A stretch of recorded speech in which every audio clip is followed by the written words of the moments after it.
morning. Thank you very much. My name's Andy Porter, and I'm the Dean of the Graduate School of Education here at the University of Pennsylvania, and it's my privilege and pleasure to welcome all of you to the 24th annual Nessa Wolfson Colloquium. I guess first, congratulations are in order. Anything these days that lasts for 24 years is quite an accomplishment. And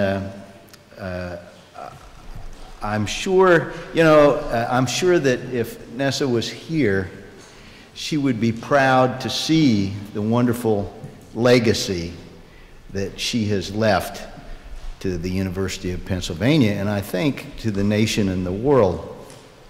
She was the professor who founded the Education Linguistics division within the Graduate School of Education.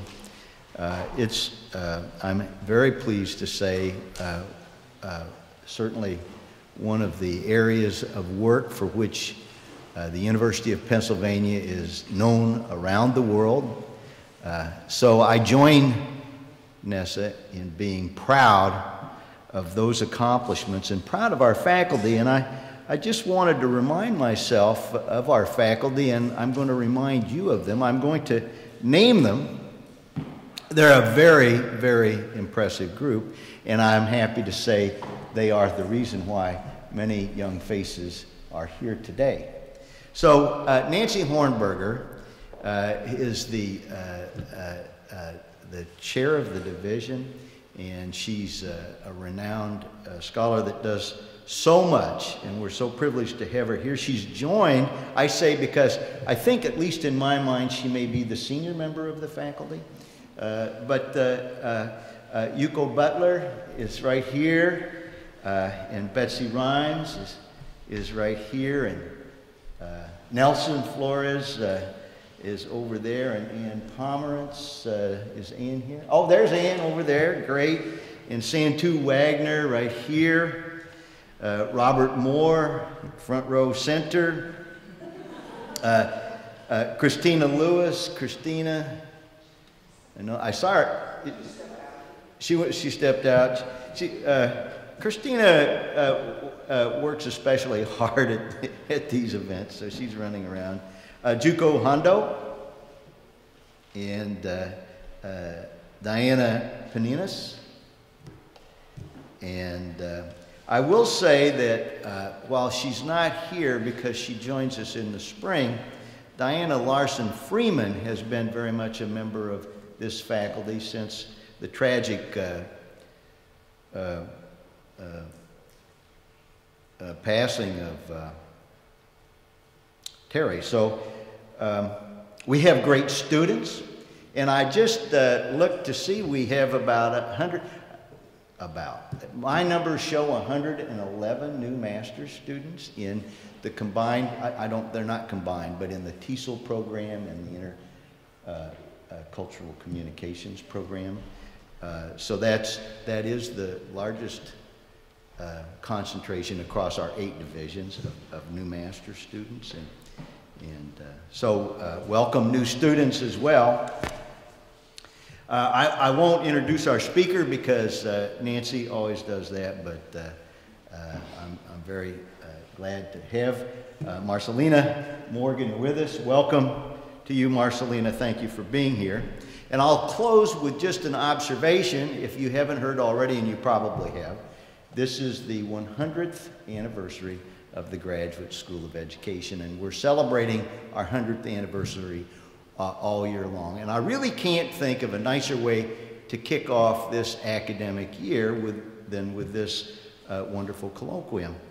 And so I wish Nessa were still with us so I could say welcome to her, but her husband comes each day, so thank you, Mr. Wolfson, for being here. So with that, I turn it over to Nancy Hornberger, and have a great program. Thank you.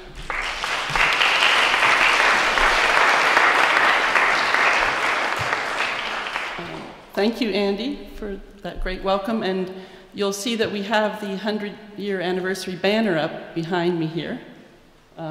So thank you for helping GSE celebrate 100 years. You've gotten us off to a great start with that celebration. Welcome to the Nessa Wolfson Colloquium and to a new academic year. I guess you already know I'm Professor Nancy Hornberger, and on behalf of my colleagues here who are all in front and have been introduced by Andy, we like to welcome our colleagues, faculty colleagues. I see a couple back there. I see Gerald from Reading, Writing, Literacy. Nice to see you here. And students, mostly our own Ed Linguistics, TESOL, ICC students, but maybe there's one or two others here. There's maybe some Penn colleagues, some GSE colleagues, visitors, alumni. Welcome to all. And most especially, welcome and thank you to Harvey and Judy, who are here. Harvey Wolfson and Judy Wolfson. There's Harvey and Nessa's son, Mark, is here. And the third generation is represented. I've forgotten your name. Robin. Robin is here from Haverford with a couple of his fellow students from Haverford. He's going into his senior year doing a thesis on Huichol linguistics, I'll have you know. So carrying forward the linguistics tradition from his grandmother. Really nice to have you all here. So, what we like to do at the Nessa Wolfson Colloquium is both honor the grand tradition that you're part of. We want to sort of make sure that as you arrive to start your studies here, you have a sense of the grand tradition that you're joining, and also to celebrate the continuing vitality of the programs here that Nessa founded and directed under Dean Del Himes in the 1970s. So all three programs date back to the mid-1970s and have been thriving since then. Nessa herself earned her PhD in linguistics here at Penn, worked under Bill Above, Del Himes, and others. And her thesis was on conversational historical present in American English narrative, a thesis which got published a few years later as a book. She served on Penn's faculty throughout her scholarly career and actually here at GSE, where she became GSE's first tenured woman professor, of which there are now many, but she was the first. She was an intrepid, perpetual, and acutely perceptive researcher of language in daily interaction as it unfolded around her. Author of such memorable articles as Don't Dear Me, Compliments in Cross-Cultural Perspective, Pretty Is as Pretty Does, A Speech Act View of Sex Roles, The Bulge, A Theory of Speech Behavior and Social Distance. So you can even tell by the titles how engaging she was, how she drew you in to see things in a new light through her research. A mover and a shaker in TESOL and sociolinguistics throughout the 1980s, she co-edited volumes charting fields of inquiry well ahead of her time, well ahead of their time, including sociolinguistics and language education, sociolinguistics and language acquisition, and my favorite, Language of Inequality, that she co-edited in 1985. She also authored her own textbook, Sociolinguistics and TESOL, or it was called Perspectives, Sociolinguistics and TESOL, which was the founding text for our much-loved Sociolinguistics in Education course that most of you are taking this semester, or will be soon, or did recently. And I remember her telling me, Harvey will correct me if I'm wrong, I remember Nessa telling me that the manuscript for that textbook was saved from a house fire only by Harvey's presence of mind, who told her, get your manuscript, get your manuscript. And so as the house, I don't think the house completely went down in fire, but there was some sort of emergency. Mark is going to set us straight. Do I have it more or less right? Okay. That same Harvey has generously supported the Nessa Wolfson Colloquium, which we dreamed up as a way to keep Nessa alive, to keep her scholarly and program building contributions alive after her death that came too soon in 1990. The Nessa Wolfson Colloquium brings to the division and to GSE and to Penn each year a distinguished scholar in language education to give a talk and to meet informally with our students. Emphasis is on scholars who knew and mentored Nessa, who worked with her as a colleague, who were her own students, who draw inspiration from her research and writings, or whose work represents the same high standards of originality and vision as hers, or in some cases, people who combine several of those attributes in connection with Nessa. We host the colloquium early in the fall semester, each year welcoming our new students to our intellectual community, and at the same time bringing together and reaffirming ties to alumni and colleagues. And we're especially grateful to the Wolfson family for making it possible and for participating with us each year. Each year, there's a student, usually a PhD student, who is the one who holds all the pieces together in coordinating the event. And this year, we'd like to thank Crystal Smalls, who's sitting at the back there. Hi, Crystal.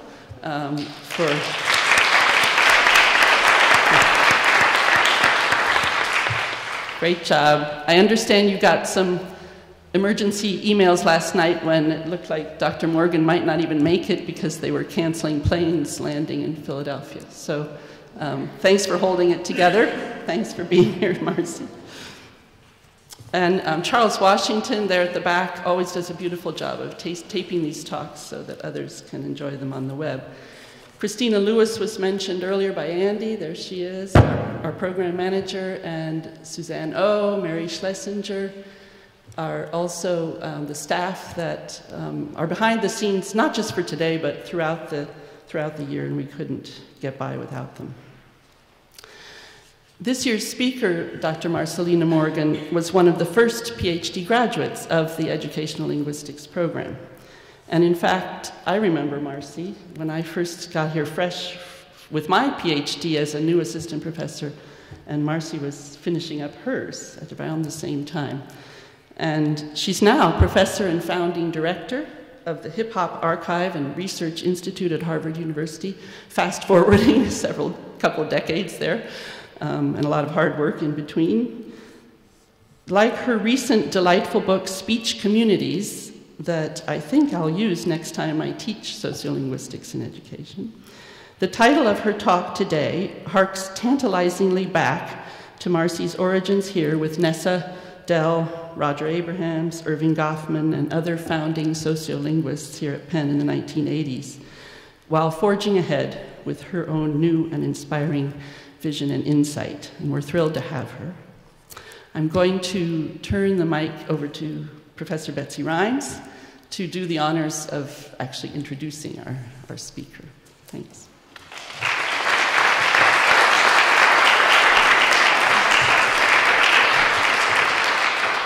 Good morning. There'll be about 3 more people doing introductions after me. Just be ready. But it is a real honor to introduce Marcyliena Morgan as the Nessa Wolfson speaker this year. As Nancy said, she's professor at Harvard of African and African American Studies, and she runs the Hiphop Archive there.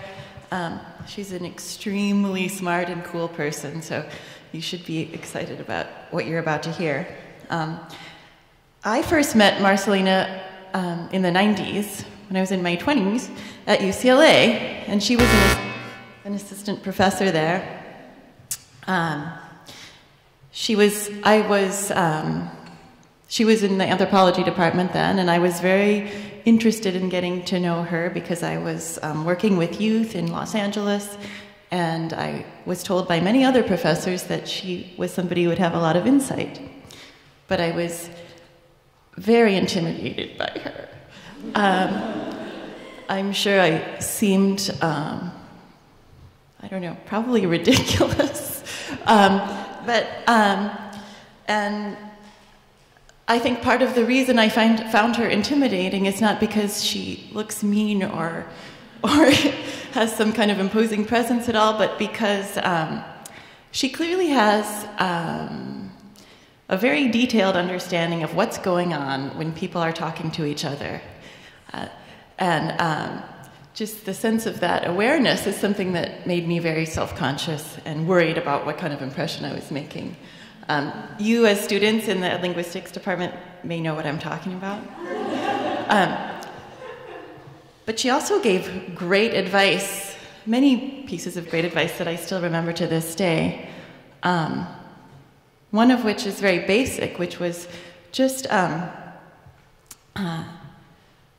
if you're not sure what's going on, like at one point I was doing my research with, as I said, kids in Los Angeles, and at their school they weren't allowed, of course, to write graffiti on the wall, but they did it all over their notebooks. And I was just saying this to Marcy, like, why would they write graffiti in their notebooks when instead of, isn't it like mostly a wall type of thing?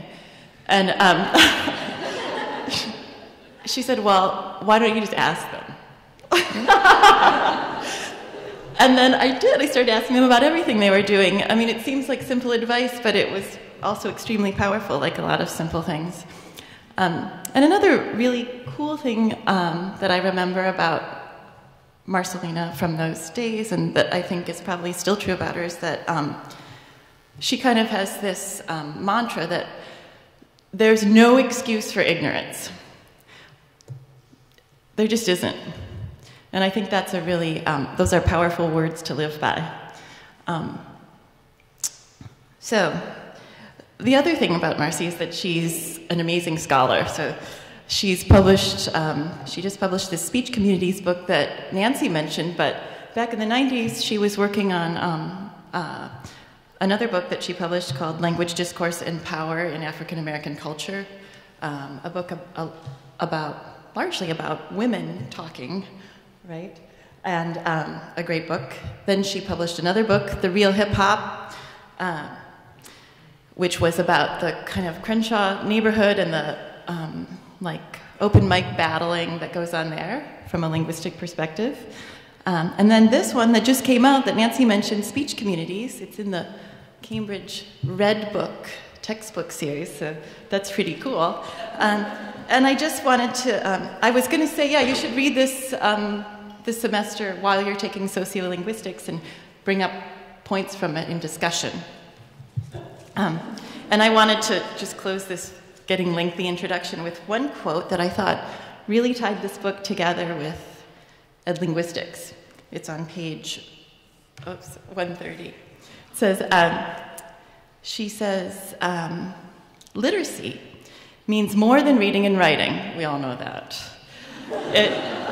But here comes the powerful part. It's a powerful tool of expression and identity. The development and implementation of language and literacy policies that teach without compromising the identity and integrity of all children is the language education challenge of this century. And that's a great challenge that I hope all of you are going to take up, and I'm glad that Marcyliena is participating in that challenge. So, with no further ado, Marcyliena Morgan.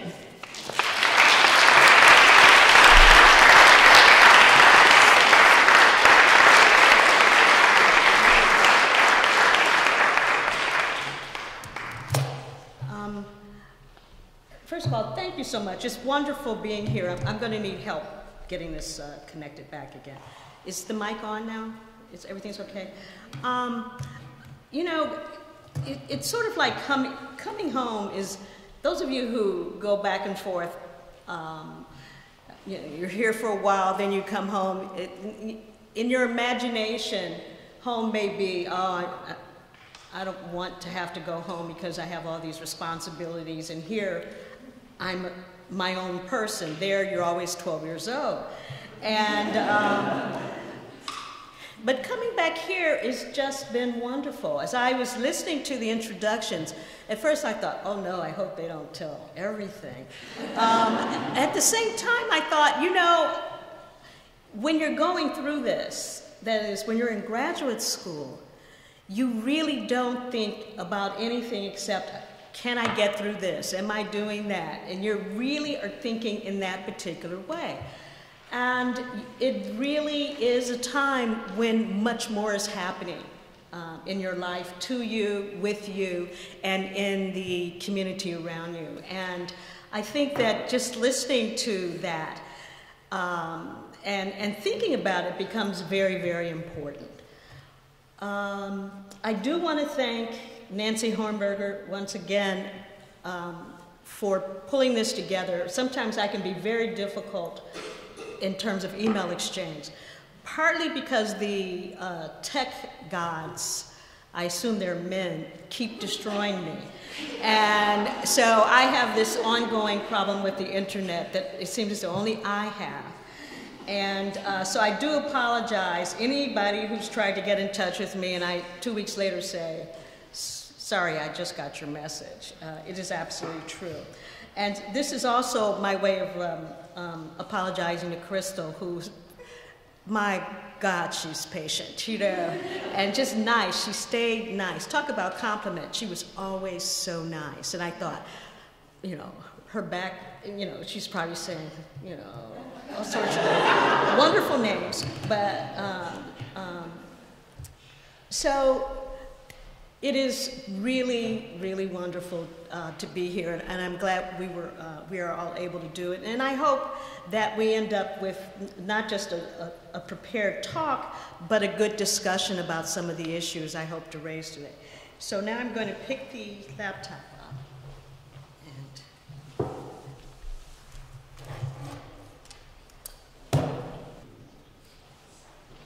Okay.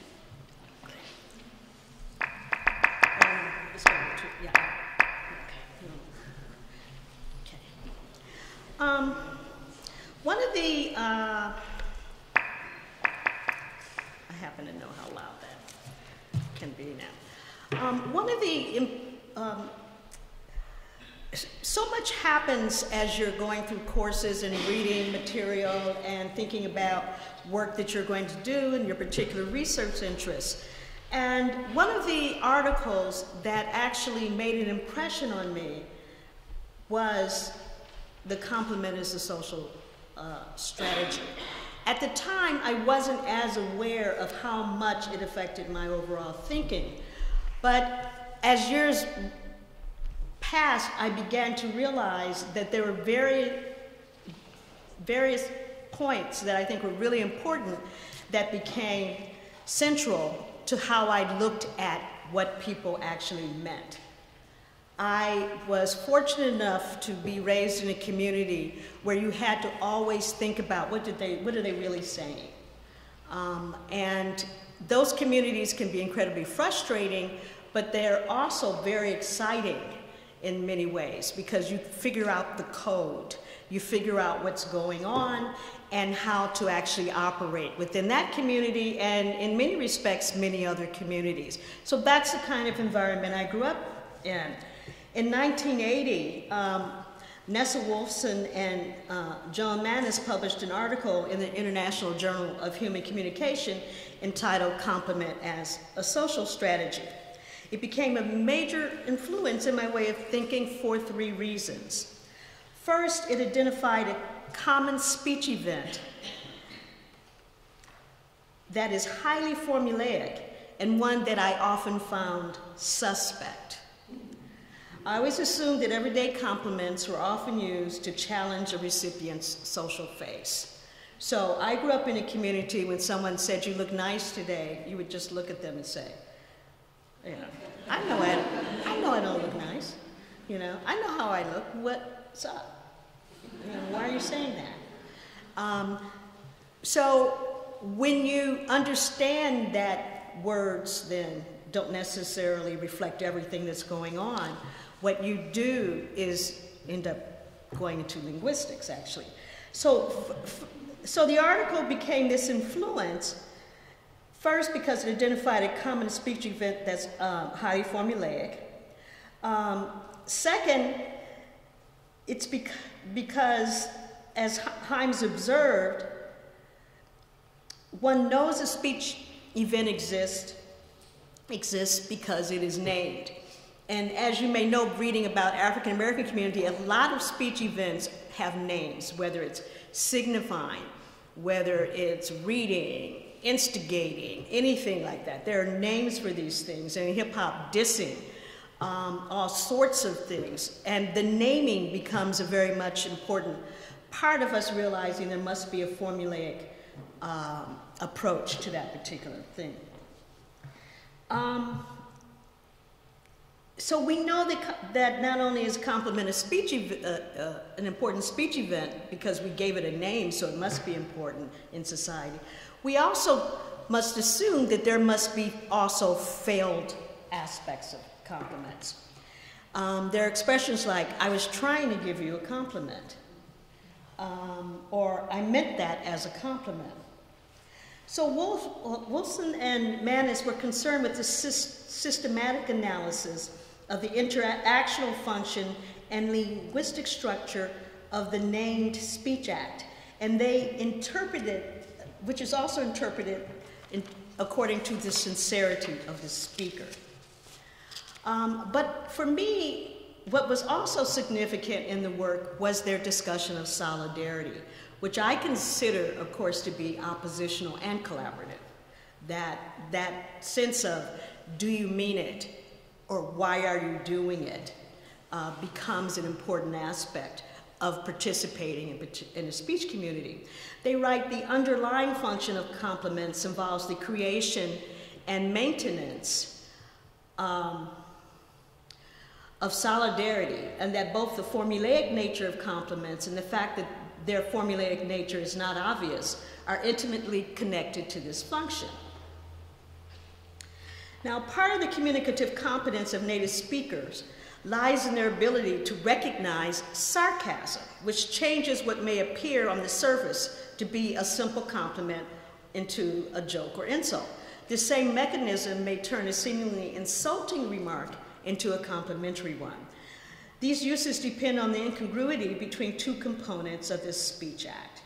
Now, my interest in this work has influenced how I've looked at adult complaints about youth that are seen as accusations and requests for actions. And if you think about the times now and the way that police are saying this killing someone is justifiable because of, take a look at what they're saying and how they formulate what they're saying. Because even though in principle I'm morally outraged that any of this is going on, the formula that they're using has to do with notions of complaint that they interpret as an accusation of some sort, and therefore requiring action, or just feels justified of some action, whether appropriate or not. And I'm going to talk more about that later when I get to hip-hop. So looking at these adult complaints becomes very important to me, and my interest is also in how hip-hop lyrics and discourse solidarity is played out through manipulating and exploiting the formulas to potentially insult, accuse, complain, and so on. So within hip-hop, it's a very formulaic process that actually occurs associated with the naming of all of these particular kinds of linguistic and discourse activity. So this particular notion of formula is significant for youth who consider what they do lyrically to be higher mathematics or indisputable. So I think the thing we often forget is that in hip-hop, those who actually grow into hip-hop tend to be teenagers. Now, we know that Jay-Z is in his 40s, Nas just turned 40 and all that, and they're wrestling with arrested development in some cases. But in most cases, they're dealing with what it means to be a hip-hop artist or a business person within that context. But when teenagers are putting together something, they do it actually based on what they learn in high school. And in high school, what is true is that math doesn't have wiggle room. 2 + 2 will never be 5. And when you work with high school students, high school age kids, you realize how important that is to them in terms of that's solid ground. So very often things that they really value, they would refer to as science or mathematics. And that is just a reference to, this is what I truly believe, and there's no wiggle room around this particular position. So what we have then is manipulation associated with these formulas. And the formula that we consider with, whether it's complaint or whether it's dealing with issues of intentionality, becomes very, very important as we look at all the verbal genres that can be involved.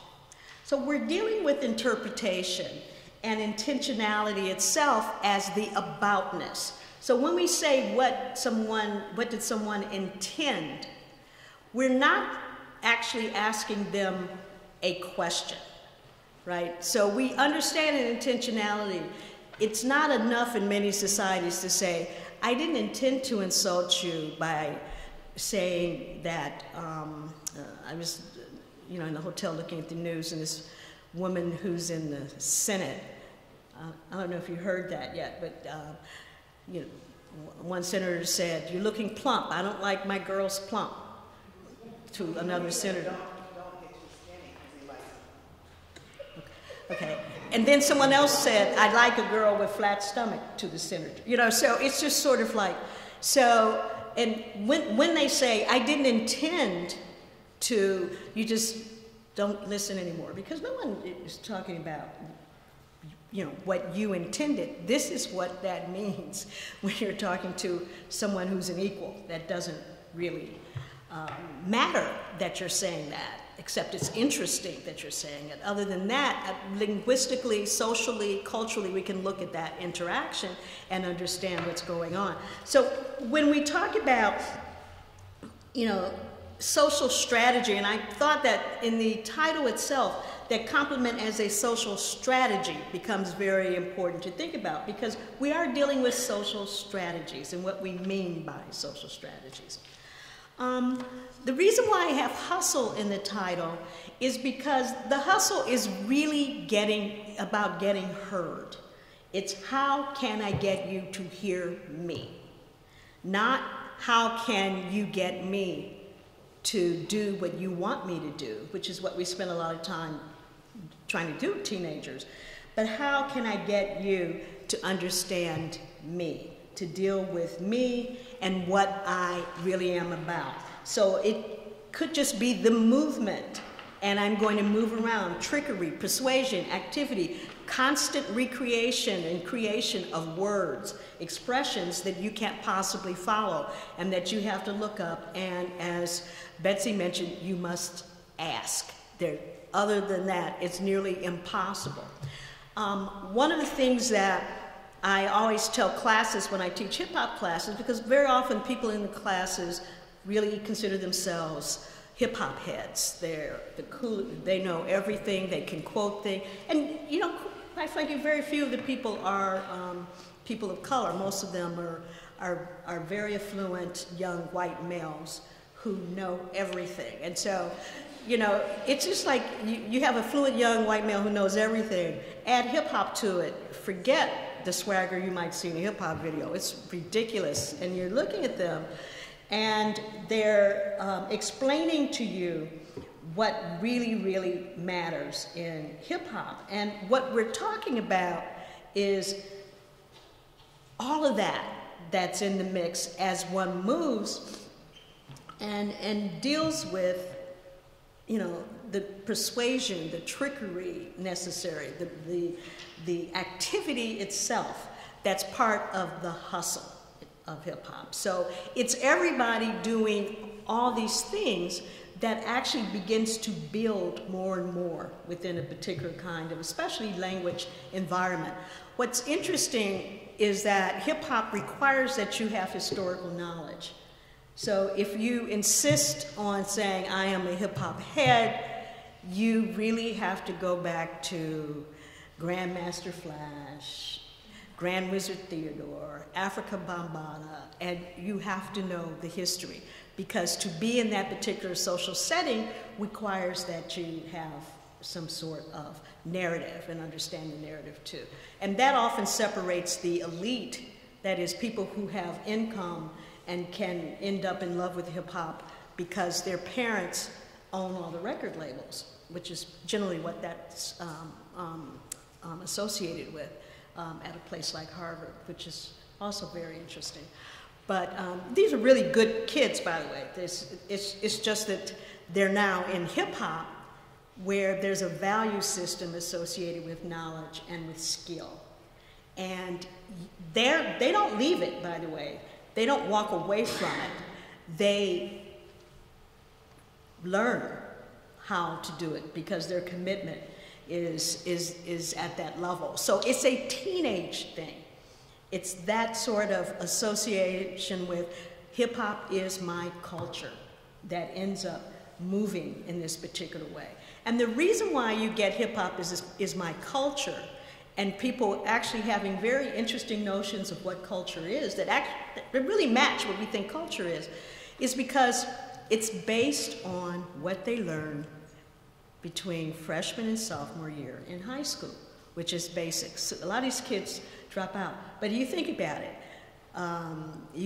hip hop, 4 elements of hip hop, right? Well, why do they have 4 elements? It's because they were in high school. There was a Drake line. Drake is a MC, and it was like, I think he was doing prime numbers or something as part of the rhyme, and everyone was saying he knows prime numbers because Drake is, no, anyone, look at when you do prime numbers. That is, hip-hop artists really do talk about their life experiences, but also what happens in school is very, very important, even if they leave it. It is the foundation, it's part of the foundation for what they do and who they are. And I think we forget that. I think we don't read it, we don't see it, but it's so embedded in that culture. So back to compliments. So the point that I'm making about compliments is that, yes, they can be a mess. And it's often is a play with social face, and there are consequences very often during that play.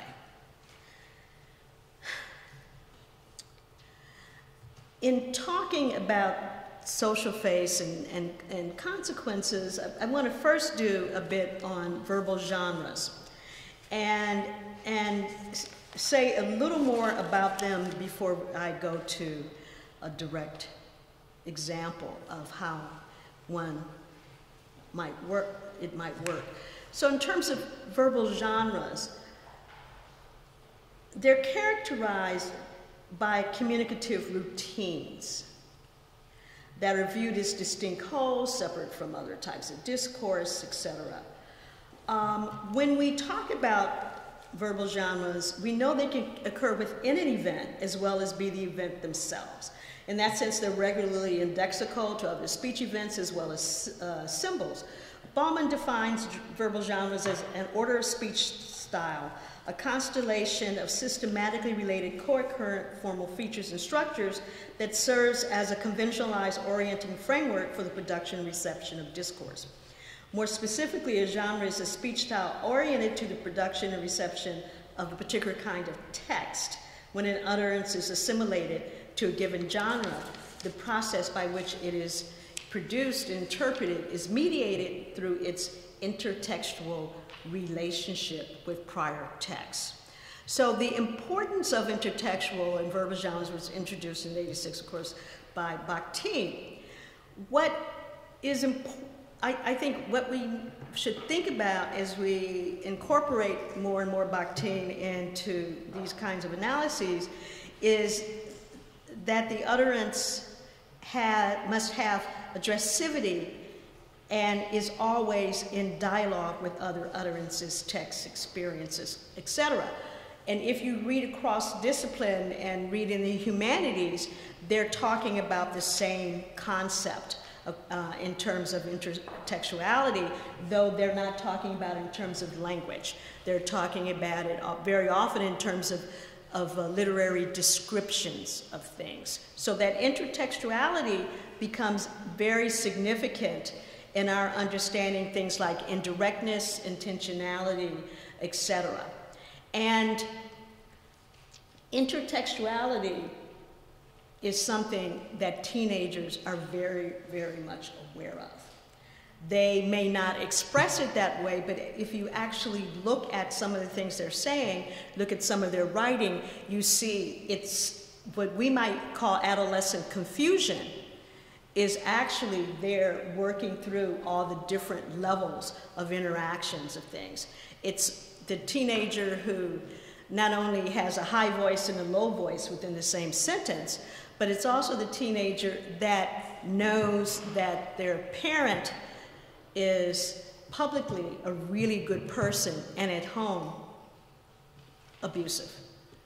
So the negotiation of that, or a racist, or a sexist, or a this, and that teenager is trying to reconcile how you do that. I love this person and they're this, because it's the teenage years where you really do think, or you do learn that the perfect person with no flaws does not exist, except for some people sitting here, of course. Now, this, which is a compliment, right? Well, I intend to do a lot of that in a minute. But so I want you to, I'm trying to talk about intertextuality because, you know, the first time I read it, talked about it, I just, you know, I was like, oh my God, you know, it's just this, what is this? But as you go on, you realize some things can't be explained unless you really dig deep and get theories to actually work for you. And I think that in this particular case, it's very, very useful. And the other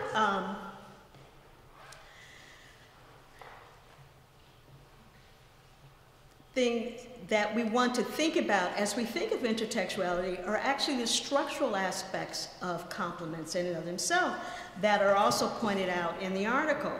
And that in terms of complements, they can be independent from discourse, right? So we can be talking about something else, and I can say, you know, I lived in LA for a while, so, and I did this a lot. We'd be talking about something else, and I would say, your brows are beautiful. Who did them, okay? And it's out of context, and generally when you say that in LA, the person smiles and says, so-and-so, okay. But that doesn't happen in Cambridge, by the way. So it can be independent from discourse. Just one other example. I was recently at dinner with, I don't know if you know the novelist Jamaica Kincaid, and we're at dinner at a restaurant, and the waiter comes up, and he's talking, and she looks up at him and says, "You have the most beautiful ears." So I looked at her, and then I looked at him, and I thought, well, how do you respond to that? And he said, "I will take that as a compliment." And she said, "And it is." So I have no idea what in his head he was thinking, but he was explaining the why. So independent from discourse is very common in a compliment. It's sort of like, I just can't wait, I have to say. They also contain a highly restricted set of adjectives. That is, compliments very often nice, good. That's a nice thing. It's a good thing. Verbs can also carry semantic load, like I really like what you have on. You know, I like that. And in some cultures, you know that if you say that, they have to give it to you. So you say, I really like it. You know? And there are also adverbs and nouns. You're a genius. And you all are. Okay. See, the problem I have, and I think this is the other thing Bessie was pointing out, is no one believes me when I say things like this. You know, once you write about things, people don't believe you anymore. So, what can you do? Also, are words like so and well that you find. And they're so well. I mean, intensifiers like so, really, very, and such. So where am I going with this at this moment? I think some of you may suspect it has to do with this. Why is this not a compliment? And when we think about this, Bill O'Reilly aside, because if you recall in your lifetime, in terms of looking at news, this has come up many times. It came up before Barack Obama became president. It constantly comes up. So calling black people articulate and well-spoken is not a compliment. So why is this not a compliment? Or is it a compliment?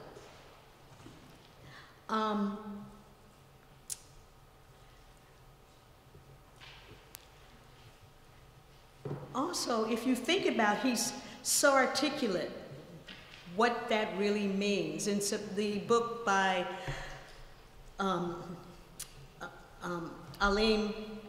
Sammy Alim and Geneva Smitherman, Articulate While Black, about Barack Obama, becomes a bestseller over this particular issue of what does articulate mean when you say that about an educated person.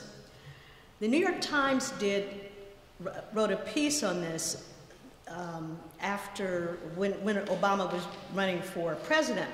But before that, Chris Rock actually had a routine that he did about articulate. And this is when there was speculation that Colin Powell might run. Many of you may not have been here or noticed this, but this was one of those moments in African-American speech communities where everyone got it and thought this is a great representation.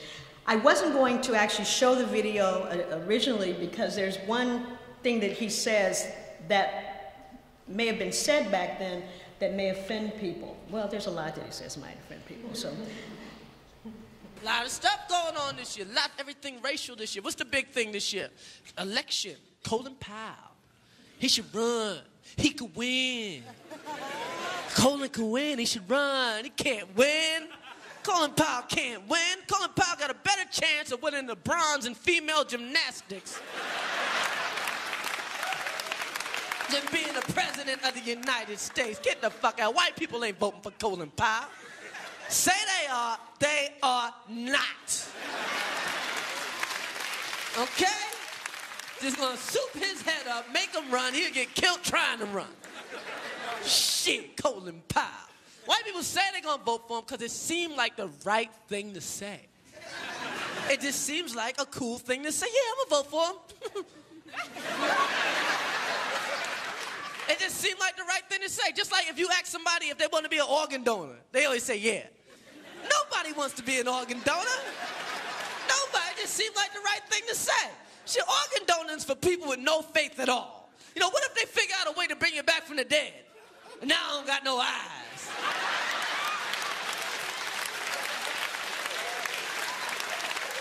Ain't this a bitch? Back from the dead, I can't see shit. Mama, I'm back. Mama, where my eyes? You gave them to a little boy in Idaho. Now I gotta go kill him to get my eyes back. Colin Powell can't be president. Get that. You know I can tell Colin Powell can't be president? Whenever Colin Powell on the news, white people always give him the same compliments. Always the same compliments. How do you feel about Colin Powell? He speaks so well. He's so well spoken. He speaks so well. I mean, he really speaks well. He speaks so well. Like that's a compliment. Speak so well is not a compliment, okay? Speak so well, some shit you say about retarded people that can talk. What do you mean he speaks well? What, did he have a stroke the other day? He's a fucking educated man. How the fuck you expect me to sound? You dirty motherfuckers, what are you talking about? He speaks so well.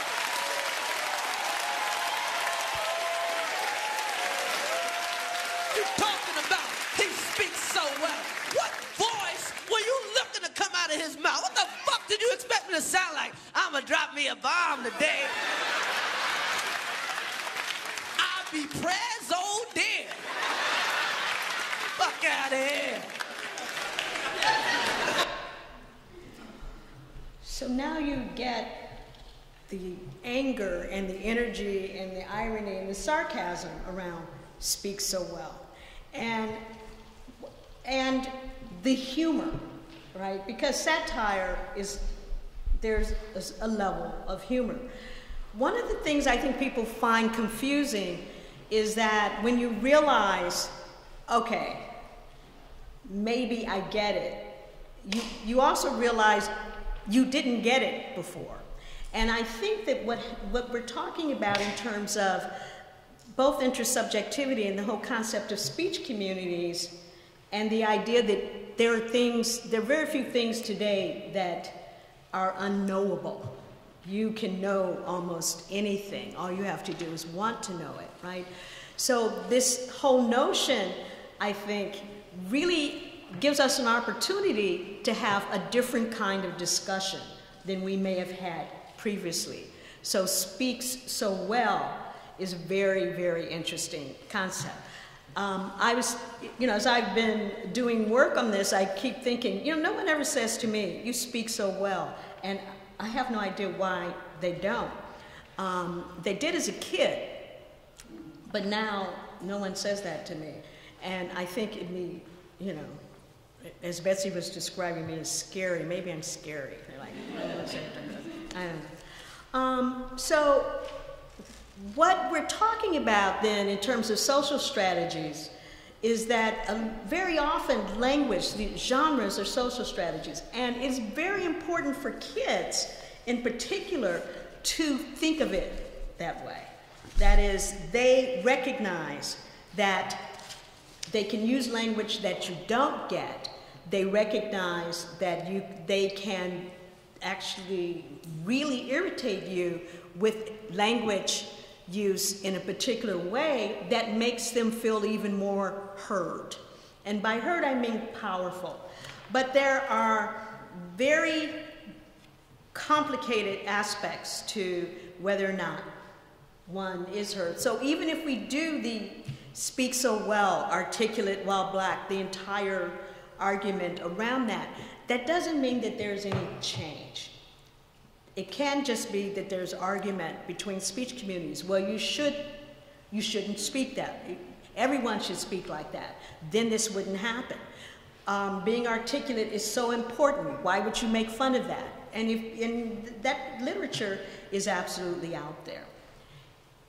So for me, it's a big question of, well, what are we supposed to do? What I love about education, what I love about really being able to have a graduate education is that it can be meaningful to others. Unless you're in business school, it's meaningful to you, I understand that. But in general, it's meaningful to others, and what that actually looks like becomes important. And I've puzzled quite a bit over, okay, these are powerful tools we have, but we actually don't use them in a powerful way. And I'm not sure I know what that means or what that is, but I do think we should think about how do you do that? Because we're quiet unless it's a major crisis. You don't hear from us. You hear from people who are very, very smart, have very interesting takes on language, and may have majored in linguistics or something like that.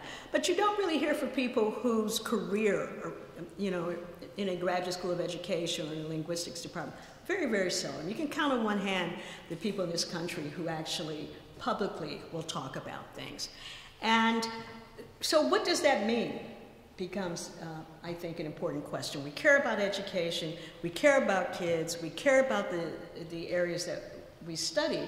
So what does it mean that we're not out there as well, doing things, dealing with the public? Anybody on social media understands why you might not want to, but at the same time, here we are with all this powerful information.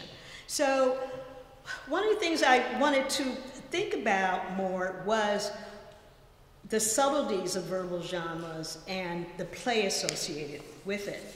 And I'm going to wanted to do it by looking at 99 Problems by Jay-Z. How many of you are familiar with 99 Problems? Okay. So there's one that's not a problem. And what is 99 Problems? What is it? Yeah, but a bitch ain't one. Now, what's interesting about 99 Problems is that Jay-Z argues, and I'll put the lyrics. I think you can, yeah. This is the second verse. Jay-Z argues that this is really not about using bitch for women unless that's what you want to do. He argues that in this particular case, bitch is actually referring to a dog. And it's the canine in the lyric that didn't search the car. And it's his bragging that I didn't have to worry about this particular search. And in several interviews, he has said that they in fact did have drugs in the trunk of the car. And it was it was just a question of, would the canine unit get there before they had to let them go? And so he says, but the beauty of it from his perspective was that people went crazy saying it's about, calling women a bitch and not playing with the idea that you can, for those of you who think only that way, think that way. But this is about something else. And that is the power of hip hop. So I want to read a little bit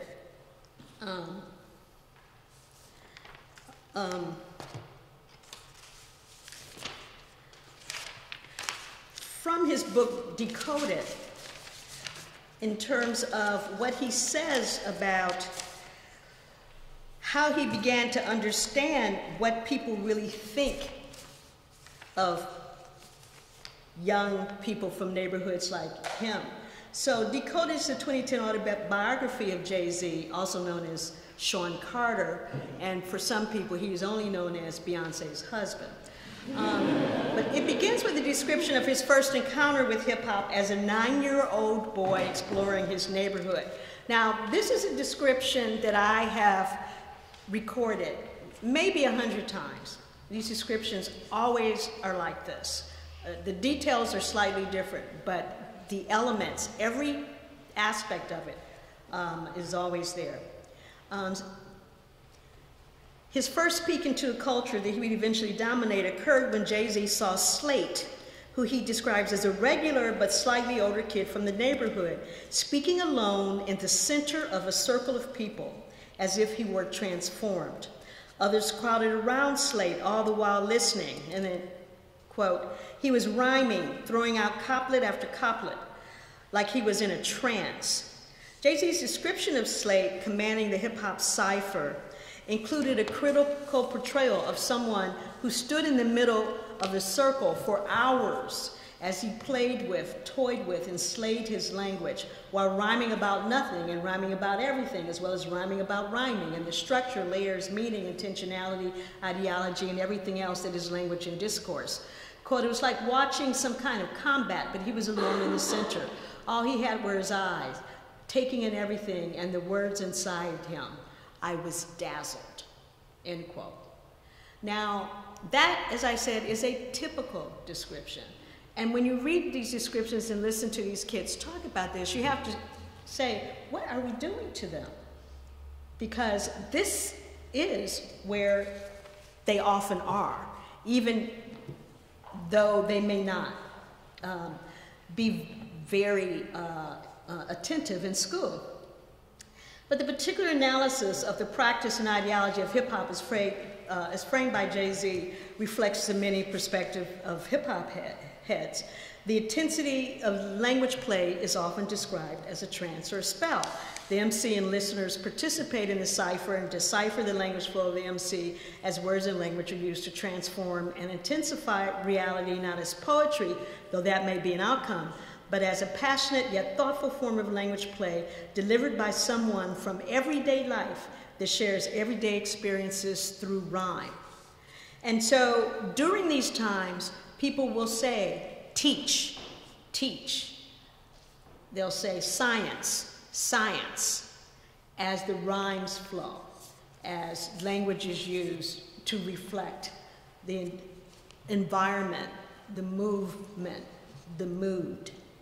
So the MC does not exist without the people, the audience, and the onlookers who are active collaborators. The MC is in many respects the ultimate leader that can never abandon the people because the MC relies on the audience and the heads, hip-hop heads, to tell the truth about the performance, stories, realities, and the flows coming from the MC's soul. Symbolically, the cipher represents ordinary people demonstrating the power of art and language to critique and represent the social world, and to mask that representation when necessary. It is seeing someone just like you, who speaks the same language or languages, secret and otherwise, who has the courage to expose the game and to play it hard. So we're talking about an ideology that assumes that there's intentionality, that assumes that there are these layers. And one of the things that he also talks about are misunderstandings, and that brings us back to 99 Problems. And he considers misunderstandings to be a badge of righteous honor. Quote, growing up as a black kid from the projects, you can spend your whole life being misunderstood, accused of motivations you don't know you have, dehumanized until you realize one day it's not about you. The joke's on them because they're really fighting phantoms of their own creation. Sometimes the mask is to hide, and sometimes it's to play at being something you're not, so you can watch the reactions of people who believe the mask is real. So many people can't see that every great rapper is not just a documentarian, but a trickster, that every great rapper has a little bit of Chuck and a little bit of Flav in them. That's Chuck D and Flavor Flav from Public Enemy. And Flavor Flav was the trickster in Public Enemy, and Chuck D was the one who would say, fight the power, and would talk about politics and racism in the United States. But that's not our problem. It's their failure or unwillingness to treat rap like art instead of acting like it's a bunch of niggas reading out of their diaries. Art elevates and refines and transforms experience, end quote. Now, most of you probably don't realize Jay-Z actually talks like that. And let's assume he did have a writer.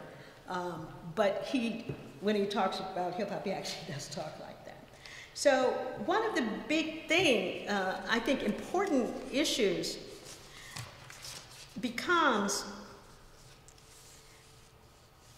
what do we do with that? What do we do with these various concepts and this notion and this ideology that we will not change?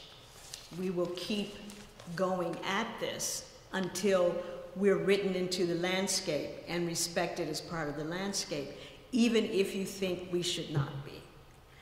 How do we deal with that? How do we actually work through that? One additional thing before I begin to end is to say just a bit more about intentionality. As we know, if any of you play any major games, any gaming, you realize there's a lot of stereotyping that goes on in gaming. And stereotyping in gaming is intentional stereotyping for the most part. That is, if I am going to do an Asian gang, that Asian gang is going to reflect every conceivable stereotype one can have of Asian gangs. Any ethnicity, that is going to happen in gaming. A number of institutions are working very hard to do something about that. That is, the reason why games are like that is because institutions actually teach kids, young people, to create that kind of game. And so they're working at, well, how can we get at, that's what they're doing, because very often gamers will say, that wasn't our intention. So what we find now that engineers, computer scientists are working on intentionality. And in some respects, it's interesting because they're writing algorithms for intentionality and then setting up games that actually reflect that in the hopes that they can figure out when you know as a gamer that this person is really meaning something else or is being framed as this kind of person. Much of the work that they're doing, they're beginning with looking at gender. And so it's how, if you've done a lot of games, you know that the assumption is that guys are playing these games, and so the women are drawn in a particular way. And if you haven't ever watched any of these games, it's more extreme than you're imagining right now, okay? And so the question becomes, is that the only, you want to make money off of games, right? And these guys are going to buy these games, but how do we really communicate something else? Where do we put that in the algorithm? So, because we in fact create a world, and what world do we create in this particular game becomes the ultimate question that we have to think about. Now, hopefully, some good will come of that.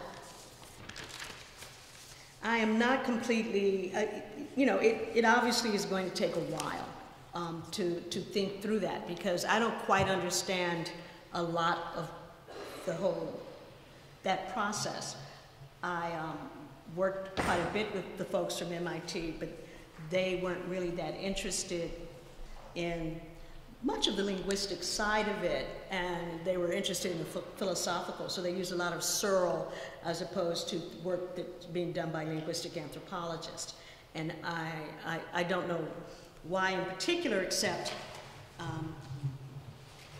it probably worked well into some sort of formula that they had, I assume.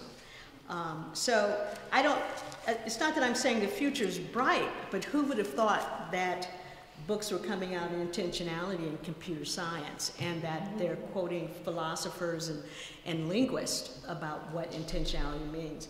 It's very interesting reading, and it's, I think, very useful because it's not written by us. And by that I mean it's technical, but it's really understandable in terms of what you can code for, and quite enlightening. So I want to close with a couple of things and hope that we have a lot of discussion. And I think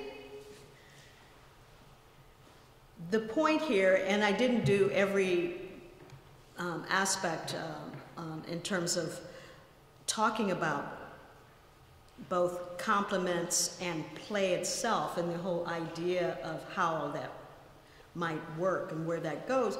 But it's important for us to remember that all of this is happening, and especially in today's climate, it's clearly becoming more and more important. And to figure things out faster, more efficiently, or more, or interacting with more people about this, I think becomes more important. There are so many publications now on hip-hop throughout the world, looking at how hip-hop philosophy, that is language philosophy, actually allows people to represent. So we talk about it as a lingua franca now, in that if you're going to deal with social causes through hip-hop, you've got a very rich format that most language ideologies and speech communities can manipulate to work with what they want or intend to do. But as scholars, we really often take the joy out of that. And we have to figure out if we really are trying to influence, it's sort of like you've had quite a while to look at those lyrics. It's sort of like you can't work with that age group. Now, Jay-Z, I forget how old he was, but he was old then when he did 99 Problems. But you can't work with teenagers and not have 99 Problems, quite frankly. I've never had children. I've worked with teenagers most of my adult life, and I take my hat off to any of you that gets a teenager through, because I watched Judge Judy, and I don't know if you ever know her philosophy. She asked a parent, when is a teenager lying? And the parent's like, my son, my daughter never lies. And Judge Judy says, when she moves her lips. Well, I've worked with many teenagers, and I just want you to know that that's probably true a lot, okay? Even if they don't even think about lying, it is lying. It doesn't mean that that's not what that is. But, so it's difficult, it's complicated. It's the age where they're testing. I'm an adult, I can get away with this. What are you gonna do? What are you gonna do, right? That what are you gonna do phase, black kids are killed for what are you gonna do phase, right? Showing that kind of attitude. And you think about the way Goffman talked about mortification and you know, this notion of just not being able to represent the self in any way, but it's like, and it is this, and this is where we are, and this is where we find ourselves, and where the idea of putting your hands up is not just about I am following, doing everything you say. It's also about the intertextuality of that, right? It is about injustice. It is about whether all lie, you know, in this country, whether everyone has a right to actually have full citizenship. So I want to end by saying, you all look very good today. You are among the most brilliant people I know. And of course you are articulate. But you're even more than that. What kind of social strategy do we want our compliments to represent? Any well-educated person will tell you language skills matter. It is the gateway to ideas, people, places, and the social platforms that make a difference in the world. Any serious student of hip-hop will tell you language skills matter. Whether we compliment to affirm our speech communities and societies, or to begin to challenge them to effect change, we do so with a deep understanding of language and what we can do with it as a social strategy. My plea, my encouragement is that we think about what the social strategy might be that we can participate in and encourage. Thank you.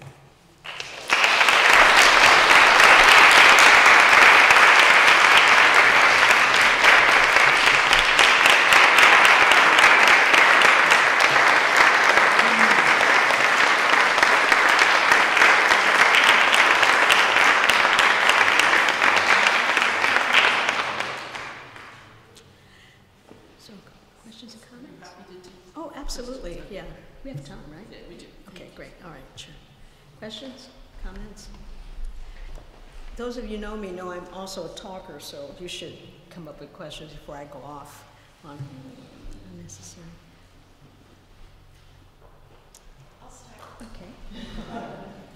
I really like your, or I'm really intrigued by your statement. I think you said something like, people wear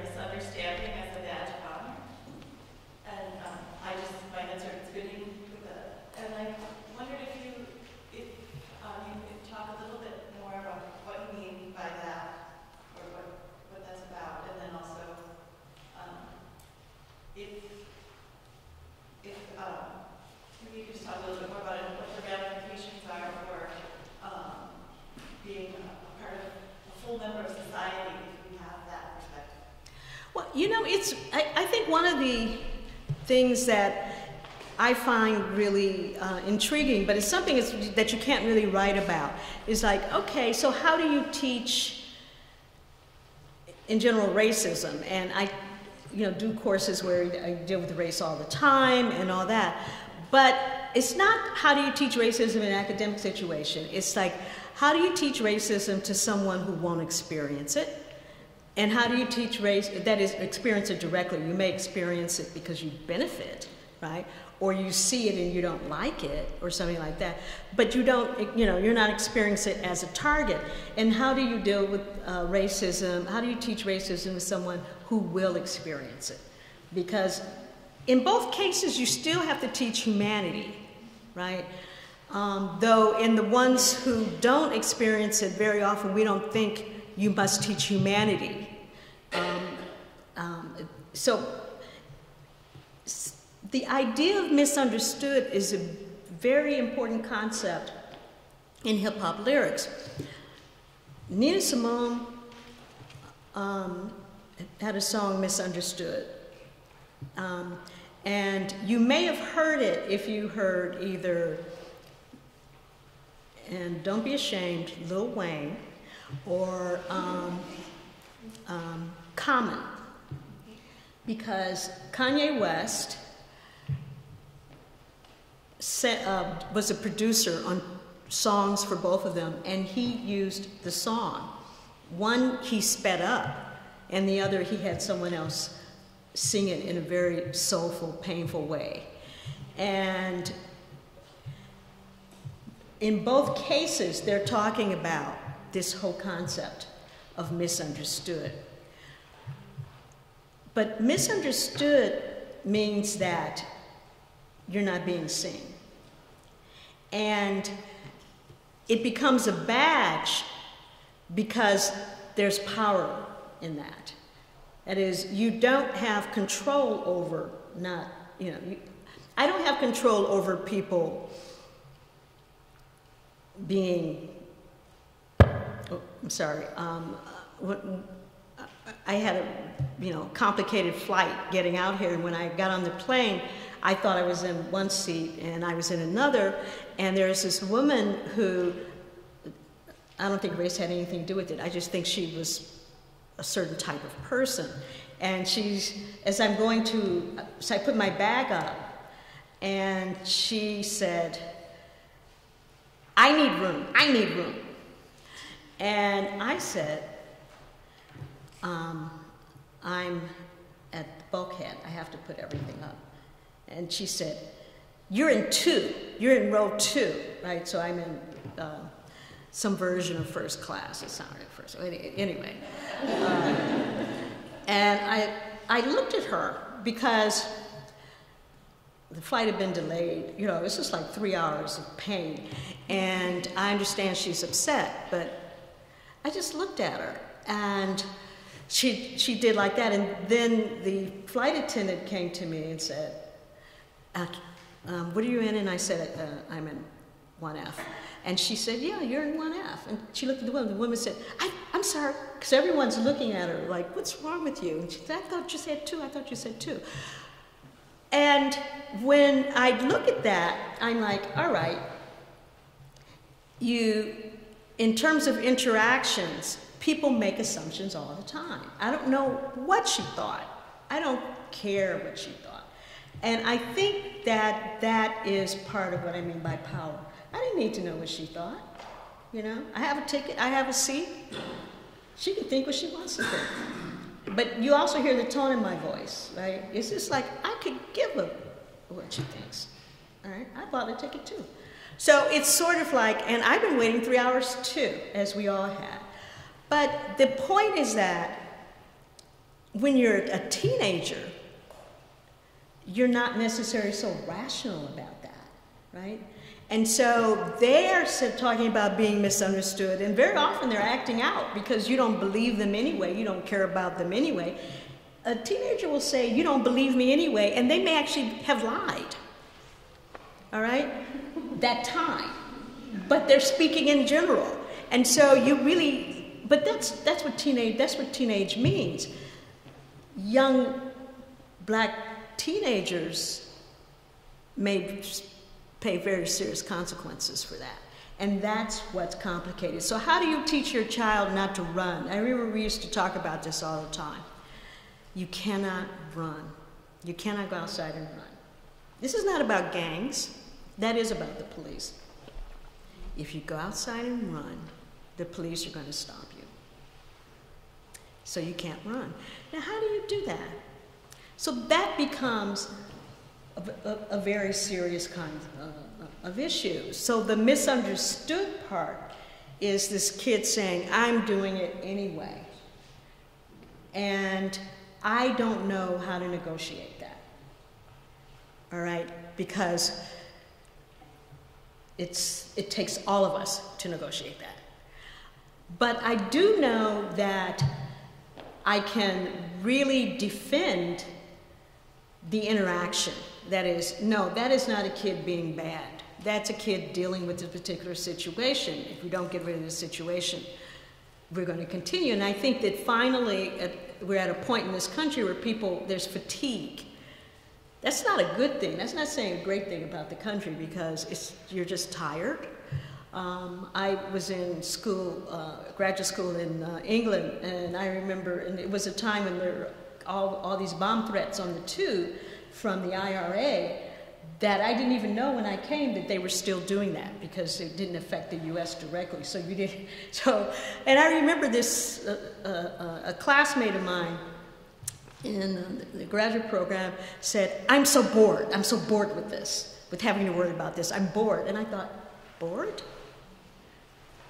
What an interesting way to think about, the possibility of a bomb, but also the conflict and the nature of the conflict, and you're bored. So it's a very difficult thing. But you can't teach in this country or be in education in this country and not deal with it in some way. And doing nothing is dealing with it in some way. And that's part of the issue. And if you look at what these artists, many artists are saying, in the midst of everything, you can get the worst, most horrible lyric. And in the middle of that horrible lyric will be something that is so honest in terms of what's going on in the world. It, for me, becomes very frustrating, because I don't want to recommend that anybody actually hear that lyric, because they're going to notice everything around it. But it's sitting there. It's such a presence. And I think we need to figure out ways to deal with it. But the thing that we have to understand is they aren't depressed. Okay? They're not depressed. There's actually belief that we can do something and that things are going to be good. So you have all these people going around with their hands up because they think that's going to be meaningful, not because they think no one is seeing them. And it's a positive mood. It's inspirational in some ways. And so when we think about social strategy, it isn't just, oh my God, it's just like, no, that's not it. It's a culture with music. It's a culture with hope. And if you look at any of when I first started writing in hip hop, there's this song called Ghetto Bastard by Naughty by Nature. It's very long. It has another name too, but if you looked up Ghetto Bastard, you see it. And listen to it. It is so depressing. The description is so beautifully written of the neighborhood and the poverty. And, and he says, I'm just a knucklehead. That's what my neighbor said, and what the teacher said. Everybody's saying all these things, and there's poverty, and there's not, you can't get this, you can't get that.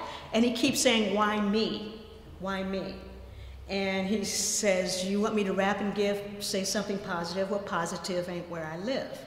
And then he describes where he lives, and he says, why me? But the song that's playing through the entire thing is, everything's gonna be all right. And it's upbeat. Everything is gonna be all right. And that's how it ends, you know? And he's saying, why me? And the background's like, everything's gonna be all right. And you look at that, and you don't feel as though there's no hope. But you do get the depth of the description. So it's that you can't forget that. I think as social scientists, we can get deeply involved in these and get very depressed by it. But they're teenagers. You know, at some point, they're going to like say, well, let's go and, you know, have some fun. And we have to remember that as we're working with them, I think. But the misunderstood becomes really, really important. And it provided a framework, I think, for a lot of people to talk about what that really meant. Mm-hmm. Yeah. Could you go more into what you're saying about articulation? Could you just a little louder? Sorry, I'll stand up. Yes. Could you go more into what you're saying about articulation? I'm interested to find out if you're saying that there's two. I still can't quite. There's something about this C. Could you go more into what you're saying about articulation in that, are you saying that there's two definitions of it in that, for example, when you say Barack Obama speaking to the speech community versus the community of practice, in that, you know, going back to so well spoken or things of that nature. So you just want me to talk in general about it, or was there something in particular? Yeah, no, I was just providing that as the example, because he had mentioned Colin Powell, and I had watched an interview of, I don't even remember who was in it, I think it was Ice Cube and someone else, and they were talking about how in one way, Barack was talking to someone who happened to be white and he was speaking one way, but when he went and shook, wasn't Chris Rock, he was Ice Cube, shaking his hand, he spoke another way. Yeah. If you recall, the Barack Obama situation began with Joe Biden when he was running as well, and they asked Joe Biden what did he think of his competitor, and he said he's articulate. He's really articulate and a good-looking guy, okay? So if you think about it, if I'm in a graduate, this happened to me when I was in graduate school at Penn. If I'm in a seminar in linguistics and there are 8 people and I'm the only African-American there, I actually don't notice that, okay? Because I'm not looking at a mirror. I think I'm in the same class. I think I'm equal to you. I think I'm participating in the very same way that you are. I actually think those things. And then someone says something, you know, and the something varies considerably. Someone said, what are you thinking about as the only black person in class? And sometimes I'll say, am I? You know, because I don't know if you noticed, but a lot of black people think most people are black, so. Especially if we like you, we think they must be black, okay? But if you think about where it's a competition, everyone's got the degrees, everyone's got this, everyone's got that, okay? And no one, you know, at one point Jesse Jackson ran for president and he rhymed a lot, right? No one's rhyming, you know, no one's a country preacher or anything like that.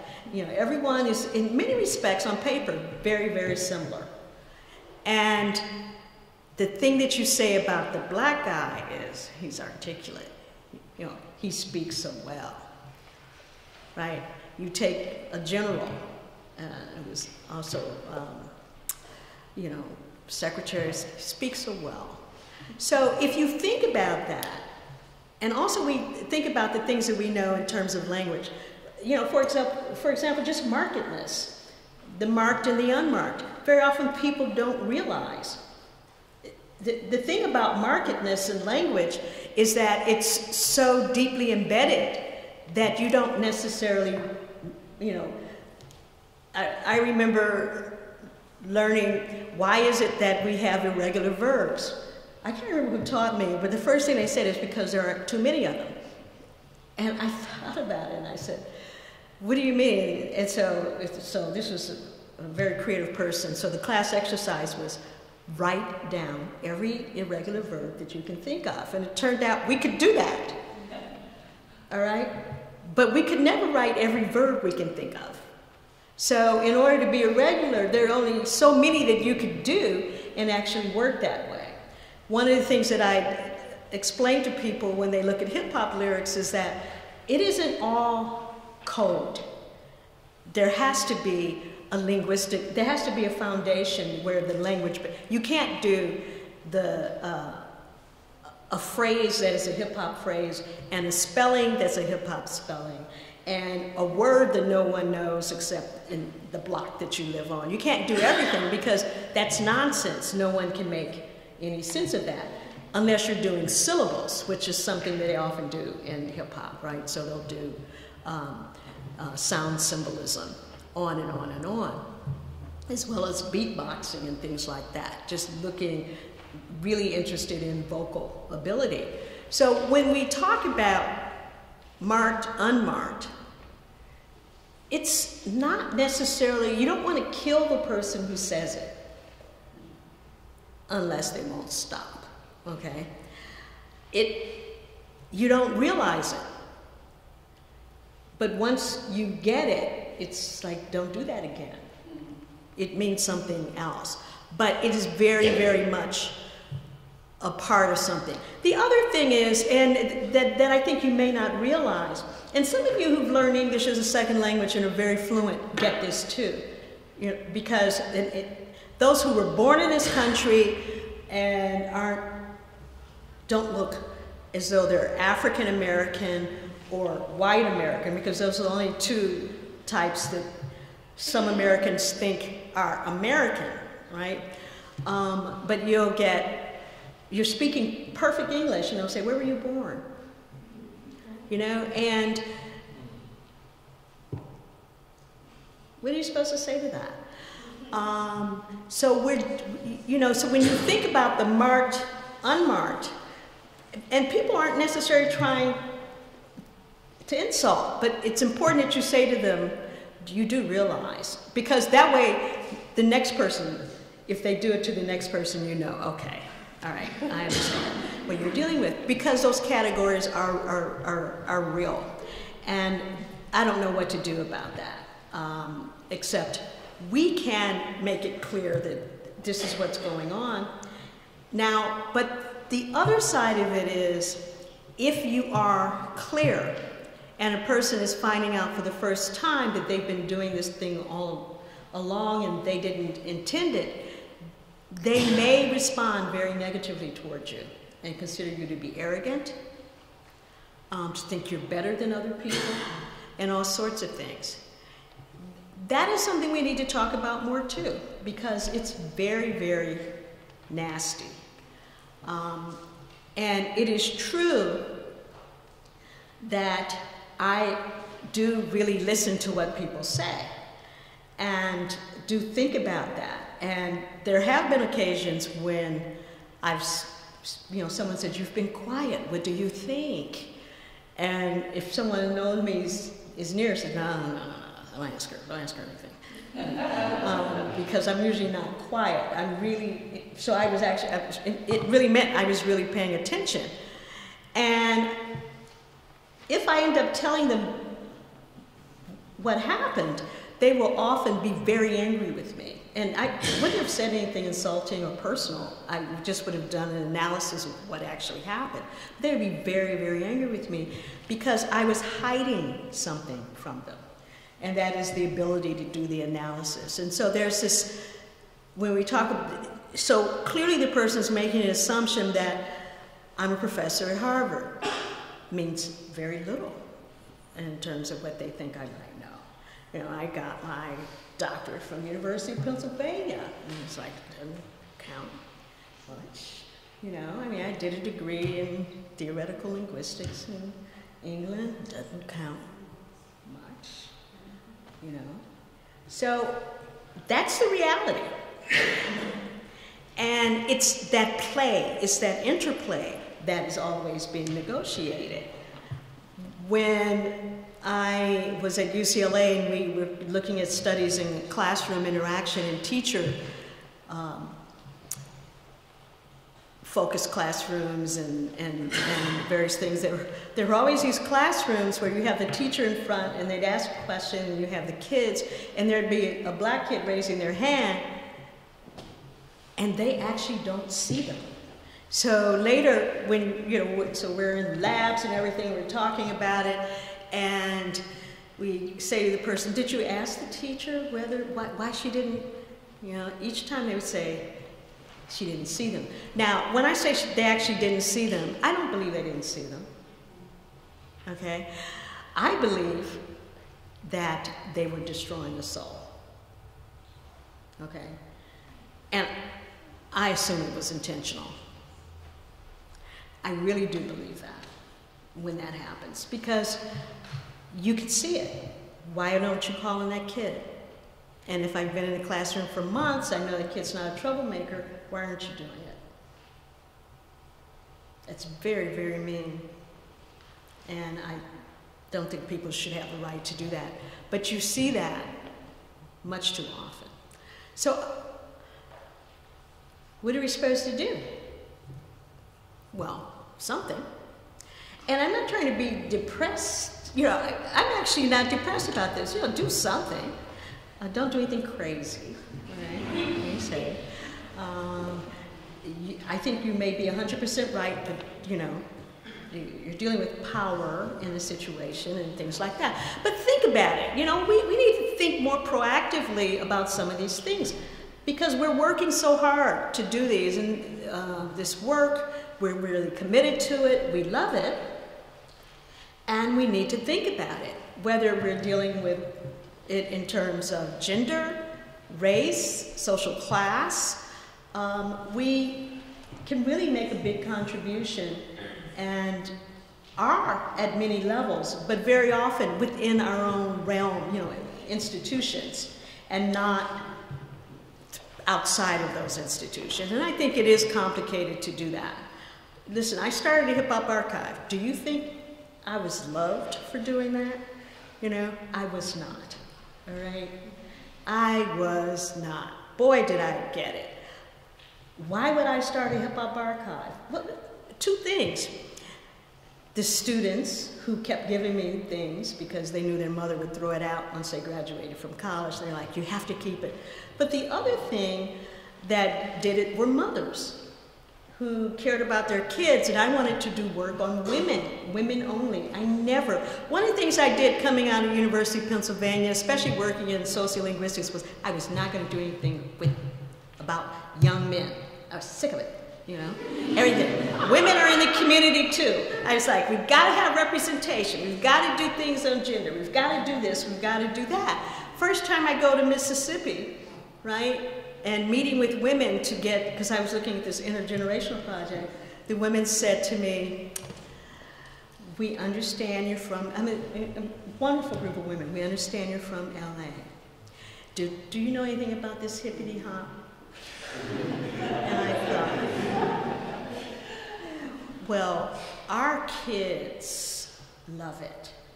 And we will talk to you if you talk to them and have them help. And talk to them about hip-hop. And I thought about it, and I thought, my first thought, very honestly, was no, okay? I am not going to do hip-hop. It was in the very beginning. I don't want to do it. It's just like I'm going to do women and deal with feminism and language and, women of color, because I was very, very clear. And then I thought about it some more. And I thought, but that's such an elite position.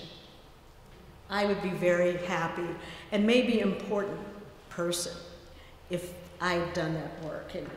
And I would get Guggenheim, It's just like I would be like on this path that would be just, that I understood and decorated and everything. As opposed to doing what the people who I actually cared about really wanted me to do. And look, I remember doing field work at Project Blode, and 4 15-year-olds came running into the space fast, right? So they were running so fast that they couldn't stop. And so they ran, and we just stepped as they came running, and Ben Caldwell and I looked at each other because we knew who was going to be coming in next, and that would be police officers. And so they run in, and we just look at each other, and the police run in, and we're like, officer? Officer? And they're sweating, and they're angry. Now, I imagine what the kids did, and that is they insulted the officer's manhood, okay? This is what this was about. And the kids knew that if they made it in there, they'd be okay, right? And the officer said, do you know how he disrespected me? I was thinking, the kid disrespected you, okay, but you really want to give him quite a whipping, clearly, or something. So it isn't easy dealing with teenagers. And hip-hop isn't easy because someone's going to do something, someone's going to say something, and you go, why is Nicki Minaj doing that? You know, I don't know if you, don't even look it up, don't even look for Anaconda. You know, it's just like, I don't know. I don't understand. She's very talented. I don't understand. Okay? Some things I'm just not going to understand. But how can I walk away? You know, if all of you were there doing it, then I wouldn't have to do it. So everyone do more. But it's just, it's sort of like that. So that's how I end up doing this work. And really loving it, because I've always loved music. I always know what's sampled. I know, the moment I hear something, because many of these artists grew up listening to, all of this is their parents' and grandparents' music. It's their parents' and grandparents' lives. That's why global hip hop is so popular. It's not about new things. It's about really representing where you're from, who your family is, what your life is like. And that is also why so much about education appears in hip hop lyrics, but also the frustration of not being told you can do it. I know that there are probably many people in this room who've had people who you loved and who loved you say, I'm not sure you should do that, okay? And you have to figure out a way to keep going and to do what you think is what you need to do, and to work with that person as you do it, because you don't walk away from them. You hopefully achieve what you're trying to achieve, and they're absolutely proud of you. And I'll tell you one thing, they don't remember ever being discouraged once you're successful. They don't remember that at all, and you can't even bring it up, okay? So it's a very, very often frustrating process, but one that we're really capable of dealing with, as long as we're thinking about, you know, in humanities they say our craft. It's our craft. It's our work. It's our art. It's our passion. None of you are in graduate school because it's the only thing you could find. You actually want to do this. And so it's a passion.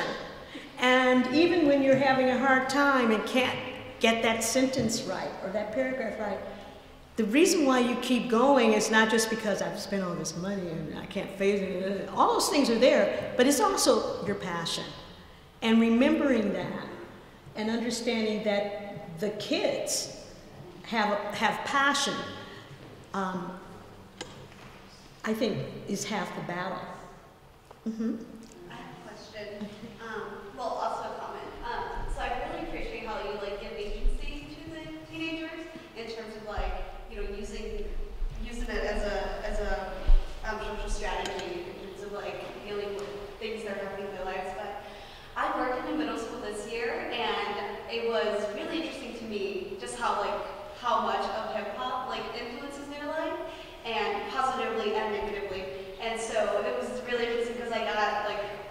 my list of kids who I was supposed to work with, and all of them were just talking about like rap and all this stuff, and I think like I have my own perceptions of rap and of hip hop and stuff like that. So they were telling me that like hip hop is true to their life and it's a reflection of who they are. And so I understood that, and they gave me a whole list of like all these songs to listen to, which I did, and I like analyzed it. But a lot of their teachers in the classroom were saying that like that sort of culture is negative in terms of like them being successful in school. And so how do you deal with that dynamic of like, okay, yes, it is a reflection of how they feel at that time in their life, but then how do you like, I don't know, make that, validate that into like a more academic and more helpful thing?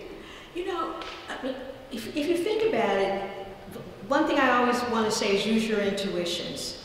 You know, the first thing you have to remember about kids is that they're always smarter than we think they are. You know, they often behave in ways that you would be absolutely assured that they're not smart. It's not true. They're smart. They're not stupid, okay? You can have a hip hop lyric that says horrible things, and they don't even hear that part. They're hearing something else.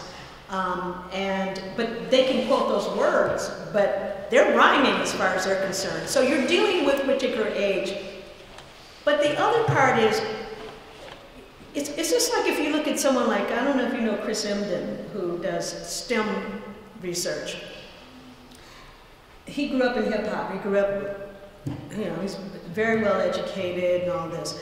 But when you look at some of the work that comes out of him using hip hop to teach science, and that as the kids are writing it, they're thinking about science in very sophisticated ways, and they're also thinking about education in different ways.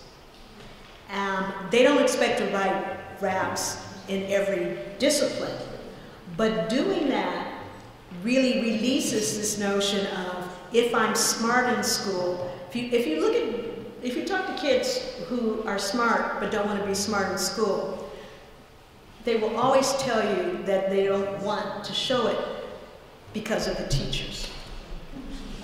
It's the institution. That is, the institution treats them as though they're not like their friends. And so they have to make a choice. If you're constantly saying you're so smart and the guy standing next to you, you're saying nothing to. So it's really socially difficult for them. And that's why I say use your intuition. It's just look at the situation. It's hard for them to decide, okay, we're going to do it. I'm going to do that. So that's why people hide this and hide that, because people are treated in different ways in school based on how well they do in school. I was in high school and elementary school many, many years ago. But what I remember most that we did, the smart kids, we organized against the institution. And we said, we would continue to be smart. Remember, and we were young. We will continue to be smart if you treat everybody the same. Otherwise, we're not going to do it anymore. And they looked at us, and there was a lot of negotiation. But it was like, these kids are smart. Everyone's smart, but their father's an alcoholic, or this one's having this trouble, or there's no support at home, or this and that. You don't do that to us, because you're doing it to us. So we can't do that and be their friends. These are people we grew up with, because you're treating us as so special and so unique. And I think that when I look back on it, the reason why we renegotiated it is because that school got so much public attention because we did do so well. You know, so we were highest IQs in Chicago, It was just happened to be a group of kids who just did very well at the same time on many test-taking activities. And fortunately, we thought the same way about our friends and making sure that they get as much support as we can help them get in the process. The other thing is to remember this, and I've said this to people on many occasions, I have never met anybody who didn't want to read. Okay? I just have never met anybody who didn't want to read. I mean, would you want to be, I mean, I don't know, you may have read about signifying and all these language games in the black community. Do you really want to be someone who can't read? People teach you, right? Can't count at all. Nobody wants that. So it's perverse to think that somebody actually doesn't want an education. Are you kidding? You know, I can do my Chris Rock impersonation.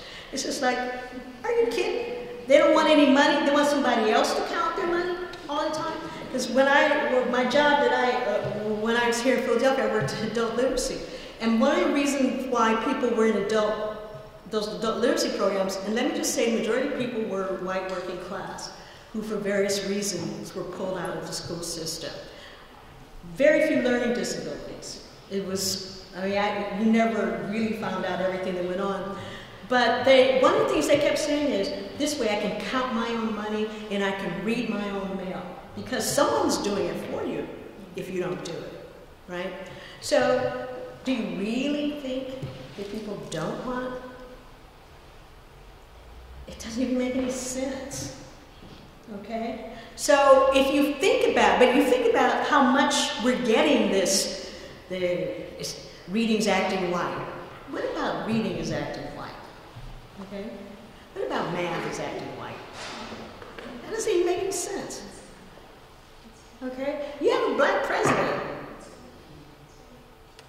Math is acting. So something's going on. And a lot of it has to do with that particular structure of the system, how people are rewarded and praised. And so it's very difficult. Bringing hip-hop into the classroom, I tell you what's effective is going to Chris Immon's website and having a video, because teachers just love him.